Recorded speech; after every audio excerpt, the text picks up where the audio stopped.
Hi everyone. ఈరోజు ఈ long frock stitching అనేది ఈ పార్ట్ 2లో చూద్దాం. దానికోసం ఫస్ట్ నేను కింద పోర్షన్ని రెడీ చేసుకుంటున్నాను. చూడండి, నేను ఆల్రెడీ కట్ చేసుకున్నాను కదా, నాకు ఎంత లెంత్ కావాలో అంత లెంత్లో నేను వచ్చేసి ఇది పైన చాలా సాఫ్ట్గా కొంచెమే క్లాత్ తీసుకున్నాను కదండి, అది ఫ్లవర్స్లా వచ్చింది. కాబట్టి నేను చిన్న చిన్నవి లైట్గా ప్రిల్స్ అనేవి పెట్టుకుంటున్నాను. జస్ట్ కొంచెం పెట్టుకొని నేను నడుము సైజు ఎంతైతే ఉందో ఆ సైజ్కి నేను ఈ కుచ్చు అనేది పెట్టుకొని రెడీ చేసుకుంటున్నాను. చూడండి చిన్నగా ఎలా పెట్టుకుంటున్నాను. ఈ కుచ్చులు అనేవి మన ఇష్టం అండి. మనకున్న క్లాత్ని బట్టి మనం ఈ కుచ్చులు అనేవి దగ్గరగా దూరమా కొంచెం ఎక్కువ లోపటికి తీసుకొని పెట్టడమా అనేది టోటల్గా మొత్తం స్టిచెస్ మనము ప్రిల్స్ అన్నీ పెట్టిన తర్వాత మన నడుము సైజ్కి అయితే రావాలండి. తర్వాత లైనింగ్ తీసుకున్నాను. లైనింగ్ 2 పీసెస్ ఉన్నాయి కదా, అది జాయింట్ చేసేసి తర్వాత ప్రిల్స్ అనేది పెట్టేస్తాను. దీనికి కూడా చూడండి కుచ్చు అనేది పెట్టేస్తున్నాను. సేమ్ దీనికి కూడా దీని నడుము సైజ్కి వచ్చేటట్టు కుచ్చు అనేది పెట్టేసి సేమ్ ఇప్పుడు కుచ్చుని పెట్టిన తర్వాత నేను జాయింట్ అనేది చేస్తాను. అటు ఎడ్జ్ ఇటు ఎడ్జ్. ఎందుకంటే అటాచ్ చేసేటప్పుడు మీకు తెలుసు కదా, లైనింగ్ తర్వాత సాటిన్ తర్వాత మెయిన్ ఫ్యాబ్రిక్ లైన్లో పెట్టి నేను నడుము ఒకటి సపరేట్గా జాయింట్ చేసి అటాచ్ చేయకపోతే ఏంటి అంటే ఒక సైడ్ మనం క్లోజ్ చేసే సైడ్ అన్నీ ఒకటే వైపు ఉండడం వల్ల ఫ్రాక్ అనేది ఫ్రీగా పైకి లేవడం అలా కాకుండా లైనింగ్ అన్నీ అటాచ్ అయి ఉండడం వల్ల ఒకవైపుకి లోపలికి కానీ గుంజినట్టు ఉంటుంది. సో మీరు దానికి సపరేట్గా కుచ్చు అనేది పెట్టుకొని దాన్ని క్లోజ్ అనేది చేసుకోవాలి. చూడండి, తర్వాత నేను సాటిన్ కూడా సేమ్ 2 పీసెస్ ఉన్నాయి కదండి, ఆ 2 పీసెస్ని జాయింట్ చేసేసుకొని ఫస్ట్ అది కాటన్ లైనింగ్కి అయితే కింద జాయింట్ చేయడానికి కింద ఫోల్డ్ చేసుకోవాల్సిన అవసరం లేదండి. దానికి నేను మనం బార్డర్ లాగా వస్తుంది కదా, ఆ పార్ట్ కింద పెట్టేసి కుట్టాను. కానీ ఈ సాటిన్కి వచ్చేసి మనం కింద కంపల్సరీ ఫోల్డ్ చేసి కుట్టుకోవాలి. సో 1 సైడ్ అనేది నేను కుట్టుకొని సెకండ్ సైడ్ వచ్చేసి నేను ప్రిల్స్ అనేవి పెట్టుకుంటున్నాను. సేమ్ ప్రిల్స్ పెట్టుకొని సేమ్ నడుము సైజు వచ్చేదాకా ఈ కుచ్చులు అనేవి కరెక్ట్గా పెట్టేసుకొని నేను క్లోజ్ చేసేస్తాను. ఆల్రెడీ కటింగ్ పార్ట్లో నేను చెప్పానండి, ఈ ఫ్రాక్ చాలా ఈజీగా ఉంటుంది, తొందరగా అయిపోతుంది. జస్ట్ నార్మల్ ఫ్రిల్స్ ఫ్రాకే అండి. దీంట్లో జస్ట్ హ్యాండ్స్ అనేవి ప్యాటర్న్ అనేవి పెట్టడం వల్ల దీని లుక్ అనేది ఎలివేట్ అవుతుంది. ఇంకొకటి వచ్చేసి నేను చూస్ చేసుకున్న ఫ్యాబ్రిక్ వల్ల కూడా కింద రోజ్ ఫ్లవర్స్ లాగా రావడం వల్ల ఇది చాలా ఎలిగెంట్ లుక్ అనేది వచ్చింది. నార్మల్ మోడల్ అయినా కానీ మనం చూస్ చేసుకునే క్లాత్ దానికి జస్ట్ డెకరేట్ చేసే దాన్ని బట్టి కూడా లుక్ అనేది ఆటోమేటిక్గా చేంజ్ అయిపోతుంది. సో మీరు ఏదైనా స్టిచ్ చేసుకునే ముందు ఇవన్నీ కూడా మైండ్లో ఉంచుకొని మీరు డ్రెస్ అనేది డిజైన్ చేసుకోండి. ఈ టిప్స్ ట్రిక్స్ నచ్చినట్టయితే నా ఛానల్ని లైక్ అండ్ సబ్స్క్రైబ్ చేయండి. ఫ్యామిలీ అండ్ ఫ్రెండ్స్కి షేర్ చేయండి. చూడండి, ఆల్రెడీ ప్రిపేర్ చేసుకున్నాను కదా, ఫస్ట్ లైనింగ్ తర్వాత సాటిన్ సేమ్ నడుము చుట్టుకొలత వచ్చేసి ఈక్వల్గా ఉంది చూడండి. తర్వాత ఆ రెండింటి పైన వచ్చేసి నేను మెయిన్ ఫ్యాబ్రిక్ పెట్టేశాను. సో ఆ మూడింటిని ఫస్ట్ నేను జాయింట్ చేసేసుకుంటున్నాను. రెడీ చేసుకొని కింది పోర్షన్ని నేను పక్కన పెట్టేసుకుంటాను. తర్వాత బాడీ అనేది నేను స్టిచ్ చేసుకుంటే నాకు అటాచింగ్ అనేది ఈజీగా ఉంటుంది. ఇంకొకటి, ఇది బేబీ ఫ్రాక్స్కి మాత్రమే నేను ఇలా మొత్తం క్లోజ్ చేసి జాయింట్ చేస్తానండి. మన పెద్దవాళ్ళకైతే సేమ్ ఇదే ప్యాటర్న్, కాకపోతే ఫ్రంట్ పార్ట్ బ్యాక్ పార్ట్ ఎలా అయితే మనం స్టిచ్ చేసుకుంటాము సపరేట్గా, ఈ ప్రిల్స్ కూడా ఫ్రంట్ పార్ట్ పోర్షన్ సపరేట్గా బ్యాక్ పార్ట్ పోర్షన్ సపరేట్గా మనం స్టిచ్ చేసుకోవడం జరుగుతుంది. ఎందుకంటే మనం సైడ్ ఇప్పుడు పిల్లలు అంటే లూజ్ పెట్టేసి ఫ్రాక్ వేయడానికి ఫ్రీగా ఉండడానికి వెనుక డోరీస్ కానీ ఏదైనా పెడతామండి. మనకు వచ్చేసి సైడ్ టక్స్ అవి ఎక్స్ట్రా స్టిచెస్కి వదులుకుంటాం కదా, అది వేయాలి అంటే మనకి ఈ ప్యాటర్న్ మన ఫ్రాక్స్కి వాడిన ప్యాటర్న్ మనకి వాడలేమండి. ఇంకొకటి హ్యాండ్స్ వచ్చేసి మనం చిన్న వైపు ఉంది కదండి, అటువైపు ఈ ఓపెన్ సైడ్ పెద్ద సైడ్ రెండు వైపులా కుట్టుకున్న తర్వాత నేను ఎలా చూడండి ఫ్రిల్స్ ఎలా పెట్టానో, ఫ్రిల్స్ పెట్టుకొని ఫస్ట్ హ్యాండ్స్ రెడీ చేసుకోవాలి. హ్యాండ్స్ రెడీ చేసుకున్న తర్వాత చూడండి రెండు వైపులా నేను ఫ్రిల్స్ అనేవి పెట్టుకున్నాను. కింద వైపు అంటే పెద్ద విడ్త్ ఎక్కడ ఎక్కువైతే ఉందో అక్కడ నుంచి పైన వైపుకి ఆపోజిట్లో ఫోల్డ్ చేసుకుంటూ వచ్చాను. సేమ్ అదే వైపు ఉండేటట్టు ఇంకొక వైపు కూడా దాని సేమ్ ఈక్వల్గా ఆపోజిట్ అదే డైరెక్షన్లో ఉండేలాగా పెట్టి 2 స్లీవ్స్ని నేను రెడీ చేసేసుకున్నాను. ఇప్పుడు బాడీ పార్ట్ స్టిచ్ చేసే ముందు చూడండి, ఫస్ట్ సాటిన్ మీద నేను మెయిన్ ఫ్యాబ్రిక్ పెట్టానండి. మెయిన్ ఫ్యాబ్రిక్ మీద లైనింగ్ పెట్టాను. ఈ ఆర్డర్ అనేది చూసుకోండి. ఇలా చేసి రివర్స్ తిప్పితే మీకు రివర్స్ సాటిన్ బయటికి లైనింగ్ పైనకి అలా రాకుండా కరెక్ట్ ఆర్డర్లో వస్తుంది. చూడండి, ఇదే ఆర్డర్ ఫాలో అవ్వండి చూసి. తర్వాత చిన్న లెంత్ ఎట్ సైడ్ ఉందో అటువైపుది లోపటి సైడ్ నెక్ వైపుకి పెట్టి షోల్డర్ వైపేమో ఆర్మ్ హోల్ వైపేమో పెద్దగా ఎక్కువ లెంత్ ఉన్నది పెట్టేసుకోండి.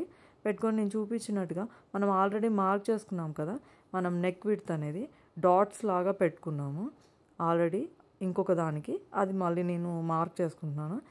అంటే ఇప్పుడు ఆ డిస్టెన్స్ మధ్యలోనే నాకు నేను తీసుకున్న స్లీవ్స్ అనేవి రావాలి. చూడండి, నేను స్లీవ్స్ అందులోనే అడ్జస్ట్ చేసుకొని పెట్టేసుకొని నేను స్టిచ్ అనేది వేసుకుంటున్నాను. సేమ్ అలానే ఇంకొక దానికి కూడా చూడండి, ఇవి పెట్టేవి రివర్స్లో పెట్టాలండి. ఈ స్లీవ్స్ కూడా ఓపెన్ చేసినప్పుడు అవి కరెక్ట్గా మెయిన్ సైడ్ వస్తాయి. సో ఆ డాట్స్ మధ్యలో పెట్టేసి యువతలది కూడా స్టిచ్ అనేది చేయండి. కొత్తగా ఇప్పుడే ఎవరైనా నా ఛానల్ని ఈ వీడియోని చూసినట్టయితే తప్పకుండా సబ్స్క్రైబ్ చేయండి నా ఛానల్ని. అలాగే మర్చిపోకుండా వీడియోని లైక్ చేయండి. ఛానల్ నేమ్ వచ్చేసి సౌజీ స్వారాయి డిజైనర్స్. ప్రతిసారి చెప్పేదే అండి, మీకు స్టిచ్చింగ్ సంబంధించి ఎలాంటి వీడియోస్ కావాలో నాకు కామెంట్ సెక్షన్లో కామెంట్ చేయండి. నేను దానికి సంబంధించిన వీడియో చేయడానికి ట్రై చేస్తాను. తప్పకుండా వీడియో చేసి పోస్ట్ చేయడానికి చూస్తాను. ఇది మీ ఛానల్ లాగా ఓన్గా ఫీల్ అవ్వండి, ఎంకరేజ్ చేయండి, సపోర్ట్ చేయండి. చూడండి, ఇలా కుట్టుకున్న తర్వాత దానికి అలా కట్స్ లాగా పెట్టుకొని దాన్ని రివర్స్ చేయండి. రివర్స్ చేయడం వల్ల నీట్గా కనిపిస్తుంది. కట్స్ పెట్టుకొని చూడండి, మనం అనుకున్న డిజైన్ అనేది వచ్చేసింది. స్లీవ్స్ బయటకు వచ్చాయి చూడండి కరెక్ట్గా. షార్ట్ది వచ్చేసి షోల్డర్ దగ్గర వచ్చేస్తుంది. ఇప్పుడు ఇంకొక పోర్షన్ కూడా అటాచ్ చేయాలి కదా, సేమ్ అదే ఆర్డర్ అండి. సాటిన్ మీద మెయిన్ ఫ్యాబ్రిక్ని కరెక్ట్గా ప్లేస్ చేసి ఉంచండి. తర్వాత నేను చూపించినట్టుగా మనం ఆల్రెడీ స్టిచ్ చేసిన ఒక పార్ట్ ఉంది కదండి, అది పెట్టేసి చూడండి, స్లీవ్స్ని మనం ఇందా మార్క్ చేసుకున్న పాయింట్స్ మధ్యలో పెట్టి ఒక స్టిచ్ అనేది వేసుకోండి. ఫస్ట్ స్టిచ్ చేసుకొని, ఎందుకంటే అక్కడ పెట్టి మీరు స్టిచ్ చేశారంటే కొంచెం అటు ఇటు జరిగినా అది చూడడానికి క్రాస్ అయిపోతుందండి. సో ఫస్ట్ మీరు వాటిని కరెక్ట్ పొజిషన్లో పెట్టి ఒక స్టిచ్ అనేది వేసుకోండి. తర్వాత సేమ్ ఇందాక ఎలా అయితే కుట్టారో సేమ్ దాని మెయిన్ ఫ్యాబ్రిక్ మీద పెట్టి లైనింగ్ అనేది వేసి కుట్టచ్చు. చూడండి, ఫస్ట్ అయితే నేను జాయింట్ అనేది చేసేసుకుంటున్నాను. ఇలా జాయింట్ చేసిన తర్వాత మెయిన్ ఫ్యాబ్రిక్ పెట్టేసి దాని మీద పేస్ట్ చేస్తున్నాను. చూడండి, కరెక్ట్గా పెట్టేసుకున్న తర్వాత దీన్ని దాని మీద ప్లేస్ చేసి, ఆల్రెడీ స్టిచ్ చేసుకున్నాం కాబట్టి అటు ఇటు ఏం జరగదండి. సో ఆర్మ్ హోల్ నుంచి ఇప్పుడు మనం జాయింట్ చేసిన వాటి వరకు నెక్ మొత్తం మళ్ళీ ఆర్మ్ హోల్ వరకు మొత్తం అదంతా లైనింగ్ ఉన్నంత వరకు నేను చూపించిన దగ్గర స్టిచ్ అనేది వేయండి. స్టిచ్ అనేది వేసిన తర్వాత ఎక్స్ట్రాస్ అనేది కట్ చేసి సేమ్ ఇందాకట్లాగానే కట్స్ అనేవి పెట్టండి. కట్స్ అనేది ఎందుకు పెడతామో ఆల్రెడీ చెప్పాను కదండి.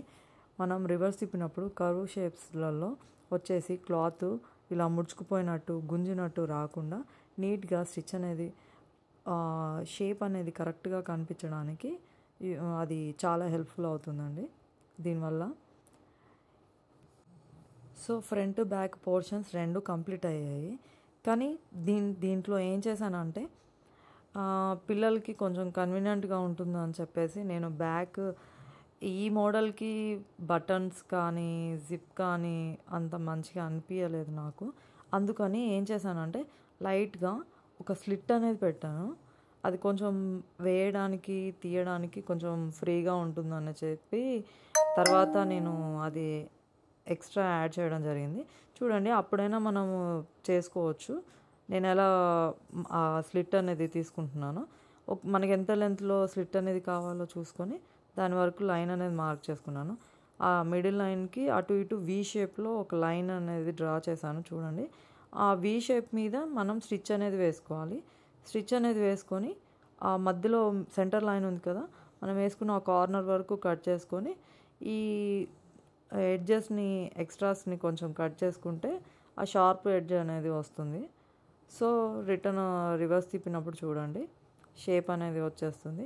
అక్కడ మనం హుక్స్ కానీ జస్ట్ చిన్న బటన్ లాంటిది పెట్టుకున్నా సరిపోతుంది. వేసుకొని తీసేటప్పుడు కొంచెం ఫ్రీగా ఉంటుంది. తర్వాత నేను టక్స్ అనేది వేసుకుంటున్నాను. చూడండి, ఈ టక్స్ వేస్తే చూడ్డానికి లుక్ మంచిగా వస్తుందండి, లేకపోతే ప్లెయిన్గా అనిపిస్తుంది. అందుకని నేను ఆల్మోస్ట్ బేబీస్ ఫ్రాక్స్కి నేను టక్స్ వేయడానికే ట్రై చేస్తాను. ఫ్రంట్ సైడ్ అయితే కంపల్సరీ వేస్తాను. ఇక ఇవి బటన్స్ హుక్స్ అలాంటివి పెట్టే వాటికైతే ఓన్లీ ఫ్రంట్ సైడ్ మాత్రం వేస్తాను, బ్యాక్ సైడ్ నేను వేయనండి. ఎందుకంటే వాటికి వచ్చేసి వెనుక హుక్స్ అవి వస్తాయి కదా, దానికి క్లాత్ అనేది తగ్గుతుంది.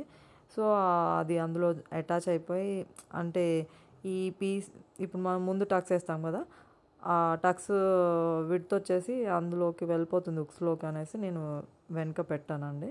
ఇప్పుడు ఓకే, రెండు వైపులా నేను టక్స్ వేసాను, ముందు పార్ట్కి వెనుక పార్ట్కి. టక్స్ వేసిన తర్వాత ఎంత మనకు చెస్ట్ విడ్త్, పిల్లలకి వచ్చేసి చెస్ట్ విడ్త్ వేస్ట్ నడుము విడ్త్ అనేది సపరేట్గా ఉండవండి. పైన ఎంత ఉంటుందో కింద కూడా అంతే వెడల్పుతో ఉంటారు ఆల్మోస్ట్. సో ఎంత మార్క్ చేసేసుకొని నేను లైన్ అనేది స్టిచ్ చేసేసాను. 2 సైడ్స్ అటాచ్ చేసేసాను. 2 సైడ్స్ అటాచ్ చేసి బాడీ పార్ట్ ఇప్పుడు రెడీ అయిపోయింది కదా. ఈ బాడీ పార్ట్ ఇప్పుడు నడుము వచ్చేసి మనం ఆల్రెడీ కింద పోర్షన్ రెడీ చేసి పెట్టుకున్నాం కదా, అదే సైజ్కి నేను మార్క్ చేసుకొని స్టిచ్ చేశాను కాబట్టి అది ఇది ఈక్వల్గానే ఉంటుంది. కావాల్సి వస్తే చెక్ చేసుకోండి. చెక్ చేసుకున్న తర్వాత ఆ రెండింటిని జాయింట్ చేయాలి. ఆ జాయింట్ అనేది చూడండి నేను ఎలా జాయింట్ చేస్తున్నానో. ఫస్ట్ కింద పోర్షన్ ఉంది కదండి, ఆ కింద పోర్షన్ని నేను రివర్స్ తిప్పాను. రివర్స్ తిప్పి పైన బాడీ పార్ట్ వచ్చేసి మంచి వైపే ఉంచి లోపటి సైడ్ నేను పెట్టాను. మనం నడుము ఉంటుంది కదండి జాయింట్, ఆ జాయింట్ ప్లేస్ నుంచి నేను స్టిచ్చింగ్ అది రెండు జాయింట్ చేస్తూ ఒక స్టిచ్ అనేది వేస్తున్నాను. చూడండి, చుట్టూ నడుము చుట్టూ రెండింటిని జాయింట్ చేసుకుంటూ ఒక మొత్తం ఇక చుట్టూ జాయింట్ అనేది చేస్తాను. జాయింట్ చేసిన తర్వాత మన బాడీ అనేది కింద బాటమ్ పార్ట్కి అటాచ్ చేయడం అయిపోతుంది. ఇది అటాచ్ చేయడం అయిపోయింది అంటే ఫ్రాక్ అనేది స్టిచ్చింగ్ అనేది కంప్లీట్ అవుతుంది. ఇది చాలా చాలా ఈజీ ఉంటుందండి. ప్రతి ఒక్కరు ట్రై చేయండి. ఈ ఫ్రాక్లో స్లీవ్స్ డీటెయిల్డ్గా లేదు అని అనుకున్న వాళ్ళు నా ఛానల్లో వచ్చేసి ఈ స్లీవ్స్తో ఒక బ్లౌజ్ స్టిచ్ చేశాను. జస్ట్ స్లీవ్స్ వరకే నేను ఒక వీడియో చేశాను. ఆ వీడియో చూడండి, చాలా క్లియర్గా అర్థమవుతుంది నేను ఎలా తీసుకున్నాను అని. అదే ప్యాటర్న్ని నేను ఇక్కడ బేబీ ఫ్రాక్కి పెట్టానండి, అంతే. ఇప్పటివరకు సపోర్ట్ చేసిన వాళ్ళకి, ప్రజెంట్ చూస్తున్న వాళ్ళకి అందరికీ thank you so much. Thanks for watching.